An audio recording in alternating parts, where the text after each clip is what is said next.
I'm Andy Cleff, transformation coach with Agile Velocity, talking today about business agility with Pam Ashby, who's a strategist at the Agile Business Consortium. Thanks for joining today, Pam. And thanks for asking me, Andy. It's great to be here with you. And it's Tell us a little bit about your professional journey, how you got to where you are as this strategist at the ABC. so I'm a career marketer. So my background is in marketing, and through project management, I discovered Agile. And from that moment on, I've kind of been an Agilist. So I'm a coach and I specialize in Agile marketing and Agile leadership and coaching, of course, which is for me a core Agile skill. We share a recovery from project management. I spent the first Indeed. 10 years of my career doing that. I noticed there was something missing, the people component. There was not much humanity in the Iron Triangle. Well, to be honest, when I discovered Agile, it made sense of the way I'd always been working. And I think marketers have a natural agility. But then once you learn about Agile and you put frameworks and processes and practices and mindset around that, that becomes so much more powerful. So true. All right, so let's unpack business agility, the classic three W's and one H. What is it, why, where do we do it, and how do we do it? So let's start with what. From your frame, what exactly is business agility?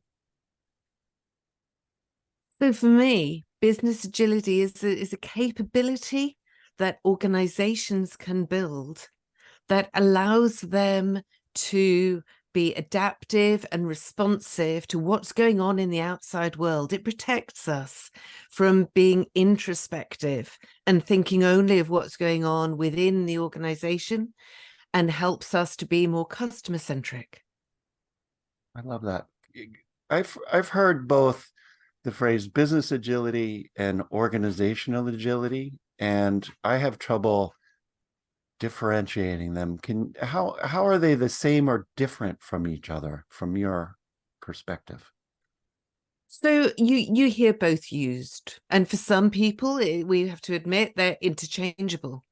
For me personally, when I hear organizational agility, I think about the systems and the connectivity, the structures within the organization itself.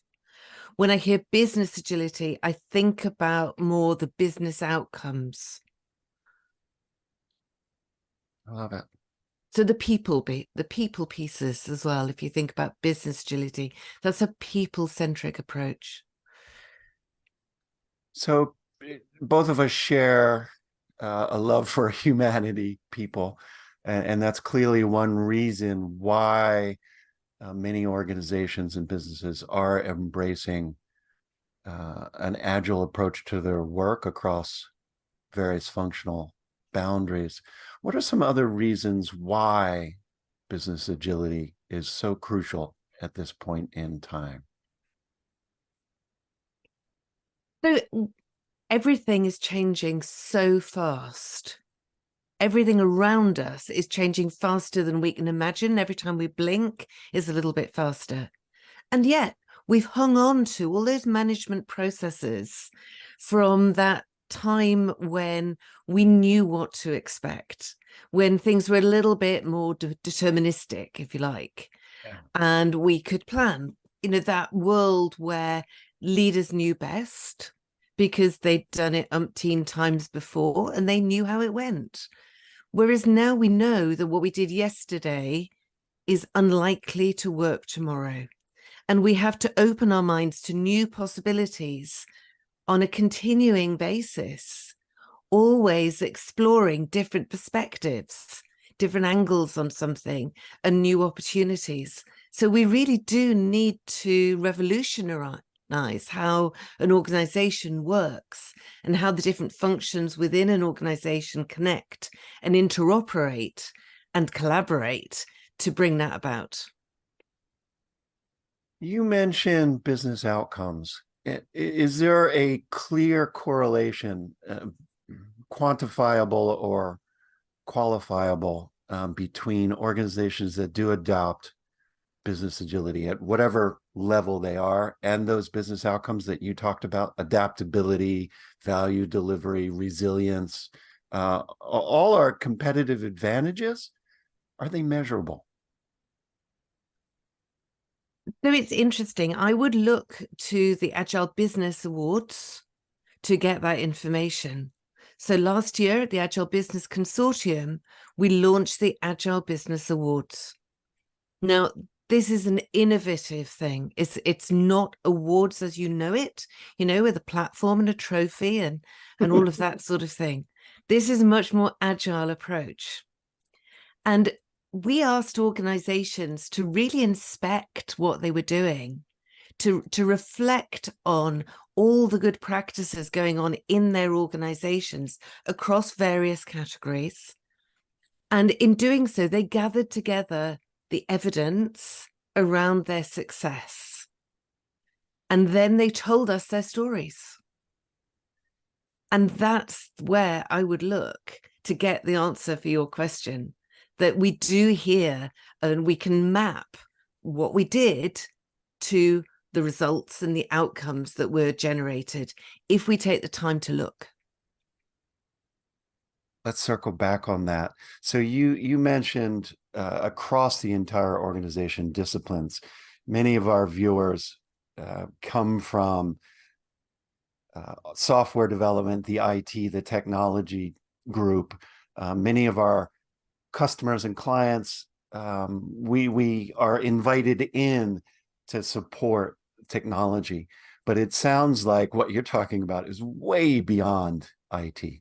Where are successful organizations looking functional areas? So every discipline within an organization needs to support the strategic goals of that organization. So when we set up the awards, we had 4 categories identified. So we've got agility in HR, agility in marketing, agility in finance, contracts and procurement, and then overall business agility. So it's really important to shine a light on how those functions and disciplines are adapting to make themselves more successful, more appropriate, more effective for the new world in which we live. Are you seeing adoption equally across all those disciplines? Finance, HR, and marketing? I don't think so. I wish it were otherwise, but I think that we are looking to really give those finance departments and HR departments particularly the confidence to step forward and share what they're doing, because we know that they're doing it. We know that they're doing it, but we don't hear so much about agility in finance and agility in HR, but it's there. Agility in marketing, I think marketers, I'm a bit biased, are slightly ahead of the game. So financiers and HR folk proved me wrong and step up, because we had some fantastic entries from marketing last year. I'm reminded, and I'll share in a minute, one of our customers tackled business agility from their marketing department, and they had incredible success. What do you think is holding back HR and finance? I think it's getting the connectivity across the different domains of agility that we're seeing here. As you say, very often agile is software developers, people in IT. And yet, if I step into the world of marketing, I know that the domain of agile in marketing is very, very active. So we need not only to talk to each other, we need to get those communication lines across disciplines before we're really going to see holistic and effective business agility. Yeah, we've seen in our practice great progress within the technology group, but we eventually hit a wall, if in a sense, or some viscosity when it comes to the flow of funding and the flow of people, which impedes the flow of value. So +1 on embracing all disciplines. I wanted to bring up a story, a success story, and maybe you have some you can share too. Pre-COVID, so it was 2019, 2020, we worked with Southwest Airlines marketing department. They pulled together a cross-functional team, so they got all the skills necessary from customer research, UI, UX, as well as coding. And their goal was make the booking process better. So all of us travel, all of us book online. Who wouldn't like the booking process to be a little bit better? So that was their unifying vision, and they took a agile approach to their marketing and building of the site. And in the year, they did something like 35 innovative feature ideas, and they looked at it, narrowed it down to about 18 hypothesis-driven tests. Over 60% of those tests optimized the user experience and improved incremental revenue. So think about it. Oh, half our tests failed. No, 60% succeeded. Babe Ruth, a Hall of Famer, his batting average was 35%. So think about it. I'll put a link to a white paper that was shared with Business Agility Institute in 2020, just before or just as the world changed right before us in March of 2020. Now, I understand so you did the Business Agility Awards in 2023. Tell us a little bit more. How many case studies? How many people? What was that about? So the Agile Business Awards is a new model. And we invited organizations to share with us the great things that they were doing across all those areas we've talked about, including finance, HR, marketing. And we put them through quite a rigorous process, to be honest, Andy. Some of them said to me, "Hey, Pam, that was really hard. But guess what? We should have been doing that anyway, and we weren't. And we needed this reason to really look at what we were doing and what was working and gather together the evidence around that we could share with our leaders, with our C-suite." So they found it really valuable, but it was hard. So they did that. And then those applications went out to expert independent panels of reviewers. Now, every applying organization gets a feedback report, and that's an incredible resource. So every organization that applies gets this report that highlights what our reviewers thought was going really well and where there's room for improvement, which is an amazing resource for those organizations moving forward. Those that were selected for awards were invited to speak at our conference.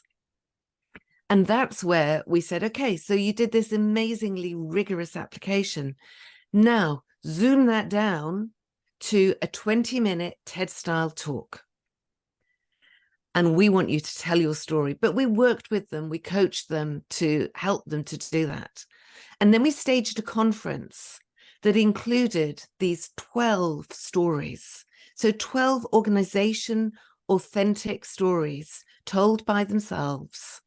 Amazing case studies.